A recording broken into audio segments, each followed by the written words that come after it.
I wish to commend our armed forces for their commitment towards eliminating the remnants of Boko Haram terrorists and securing the affected communities for the resettlement and rehabilitation of affected populations. I urge our armed forces to put more effort to bringing the insurgency to a speedy conclusion. End of quote.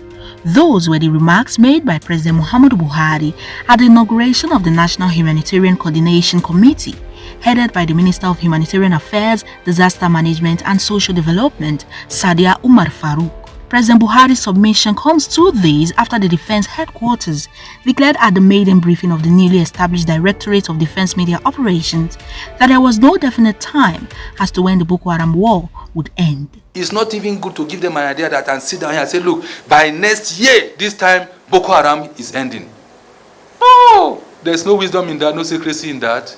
Let us leave them to be doing what they are doing and let's be doing what we are doing. In due time, that time, I know that Nigerians are anxious to hear, just like you're saying. Not sooner than they may expect. But I cannot tell you because it's not strategic, it's not tactical, it's not wise to do that. And by our teaching principles of war, secrecy to achieve surprise as a follow-up is one of the major things. Evidently, according to the Commander-in-Chief of the Armed Forces, it is about time for the decade-long armed rebellion to come to an end. The President said in quotes, "As a result of the mindless actions of the terrorists, many of our compatriots have been killed, maimed or displaced from their communities. This necessitated the effort of this administration to develop immediate intervention and measures to alleviate the suffering of those affected and ensure their proper resettlement." End of quote. On the 23rd of December 2019, the Director of Defense Information, Brigadier General Onyema Nwachukwu, noted that terrorists were not holding any inch of Nigeria's territory, debunking the claim by the Borno State Governor, Babagana Zulum, that some areas in Borno are still under the control of Boko Haram. Boko Haram is not holding any territory, any inch of our territory in this country.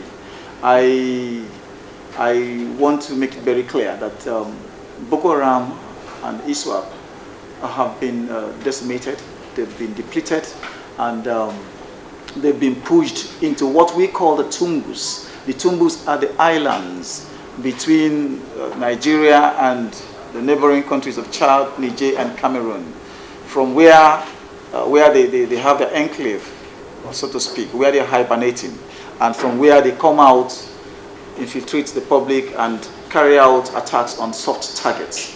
Boko Haram is not holding any inch of our territory.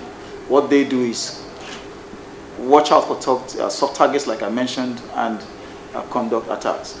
Time and time again, there have been consistent attacks on Nigerians in the 3 states of the Northeast confronted with terrorism, which are Yobe, Borno, and Adamawa. The European Union holds a different narrative, that the situation of things has not changed for people to live a normal life in the region. Concerns have been raised on how the stabilization project of the United Nations Development Programme to rebuilding the Northeast could be achieved when the insurgents still unleash terror in the region. But I can assure you that we will not tell you what we are not sure of. This outfit is going to be more involved in the planning of all that we are doing. For your information, we got models that has worked, but we are domesticating it to suit our own environment. So they will ask you, when is it coming to an end? Definitely, that is one thing I can tell you. But specifically, it is not operational wisdom, operational teaching. People may be anxious, but the science will be there for you to know that it's coming to an end. Presently, over 1.8 million people in Yobe, Borno, and Adamawa are displaced. 1.2 million persons, which include women and children, have no humanitarian assistance. 50% of households in Borno alone are at risk of not having enough food to eat, while an increase in violence made 160,000 people to flee their homes in 2019. These are believed to be the pointer that the Boko Haram insurgency is not coming to an end soon. The question begging for answers are, how can these challenges be tackled holistically? When will the over 10-year war against insurgency end? Regrettably, many humanitarian workers are also at risk as they have become targets for the terrorists in recent time. One of them told us that he is a GOC. They called him General Officer Commanding. Do you know the strength of his troops? 167 of lethal, wicked people that we use rocket-propelled grenade like an AK-47.